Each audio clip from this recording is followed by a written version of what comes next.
नमस्कार सब गोटे के स्वागत है मिथिला फूड में। हम संचिता कर्ण आई हम मटन के रेसिपी लग एलू हाँ। रेसिपी शुरू कर से पहले यदि हमारे चैनल पर नया छी तो चैनल के सब्सक्राइब कर ले। रेसिपी देखला के बाद निक लागत तो वीडियो के लाइक करब, अपन साथी से में शेयर करब। चलू तो अब रेसिपी स्टार्ट कर ले छी। अठन हम 1.5 किलो मटन ला लेने छी। एके पहले है साफ से धो लेने छलिए। तेके बाद में रख ले छी मसाला सब। 2 चम्मच हल्दी पाउडर, 3 चम्मच जीरा धनिया मिक्स कैल वाला पाउडर। जीरा धनिया के पाउडर अलग अलग से तो अलग अलग भी रख सके छी। तेके बाद में हम 2 चम्मच रख ले लिए मिर्ची पाउडर, साथ ही 1.5 चम्मच रख ले लिए काश्मीरी लाल मिर्च पाउडर। 5 चम्मच के लगभग में रख ले लिए सरसों के तेल। आब के हम हाथ से निक जका से मिलते मिक्स कर लेब। एना क के मिक्स क के बनेला से मासु बहुत टेस्टी बने छे। चाहू तो एठन प्याज भी एके साथे मिक्स कर सके छी। इमहर हम गैस पर पहले से ध देने छलिए कुकर गरम होबे के लेल। ई गरम भ गेला के बाद एमे रख ले लिए सरसों के तेल, साथे एकटा तेजपात और 2टा सूखल मिर्चाई। कनिक हम रख ले छी गरम मसाला सब, 1 चम्मच जीरा। तेल खूब निक से गरम भेला के बाद एमे फोरन सब रख लिया। तै के बाद एमे लहसुन रख ले लिया सींगे वाला। तै के बाद एमे प्याज रख ले छी। प्याज ए तो हम 300 ग्राम के लगभग लेने छलिए काट के। आई हम मोटे से काटने छलिए। खसी के मासु में प्याज गेल जाय छै निक जेका से, तै द्वारे मोटो काटबे त नहीं फरक पड़े छै।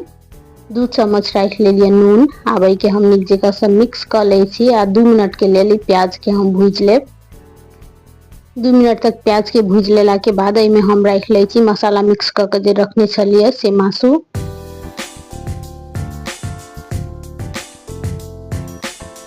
2 चम्मच रख ले छी लहसुन के पेस्ट।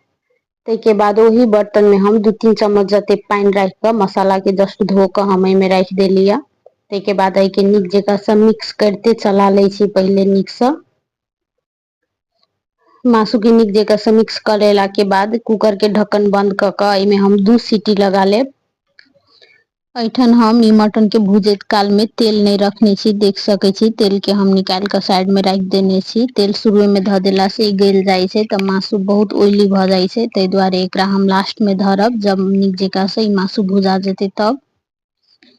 2 सीटी लग गेला के बाद एके ढक्कन खोल के आब हम 15 से 20 मिनट के लेल आरो चलेबते भूज लेब, जब तक कि एमे का पानी निक जका से नहीं सूख जेते, तेल सब सेपरेट नहीं भ जेते ताबे तक।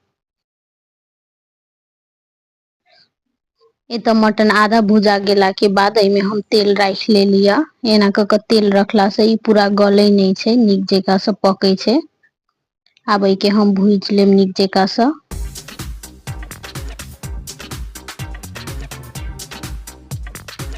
ए मटन के हम झाँप के बीच बीच में चलेबते 15 से 20 मिनट के लेल निक जका से भूज ले लिया। देख सके छी एकर कलर से चेंज भ गेल छै, एमे का पानी सब से सूखा लागल छै। एना क के भूजते काल में ई मटन आधा सिद्ध भ जाय छै। ओना तो मासु पर डिपेंड पड़े छै, कोनो कोनो लेट से हो सीझे छै, त से अहाँ अपन हिसाब से देख लेब। खसी बेसी जुआल रहे छै तो मासु सीझे में टाइम बेसी लगे छै। तै के बाद एमे हम रख ले लिया पानी। पानी अहाँ अपन आवश्यकता के हिसाब से कम या बेसी रख सके छी। आब के चलेते निक जका से मिक्स कर ले छी। तै के बाद एमे हम 1 चम्मच रख ले छी गरम मसाला। ई होममेड गरम मसाला छै। आई के एक बेर चलेबते निक जका से मिक्स कर ले लिया। तै के बाद एता हम 2 सीटी आरो लगा ले छी। 2 सीटी लगा लेला के बाद ए तो हमर मटन पाक कर रेडी भ चुकल छै, देख सके छी। आब के हम खाना के साथ में सर्व कर ले छी। ई मटन अहाँ कुछो के साथ में खा सके छी, बहुत टेस्टी बने छै। एना क के बहुत जल्दी में बन के तैयार भ जाय छै। ये तो हम भात के साथ में सर्व के लिए, साथ में किछ सलाद सब सेहो रख ले लिया। देख सके छी मासु देखते कते टेस्टी लाग रहल छै, ई खाहू में उतबे टेस्टी बनल छलैया। ई मटन के रेसिपी एक बेर जरूर ट्राई करब। आ केना अहाँ सब बनाबै छी मटन सेहो हमरा कमेंट बॉक्स में जरूर बताएब। ओना तो सबके अपन अपन बनावे के अलग अलग तरीका रहे छै। रेसिपी निक लागल है तो वीडियो के लाइक करब, आ चैनल पर नया छी तो चैनल के सेहो सब्सक्राइब कर लेब। चलू तो अब हम फिर से भेटै छी दोसर वीडियो में दोसर रेसिपी के साथ।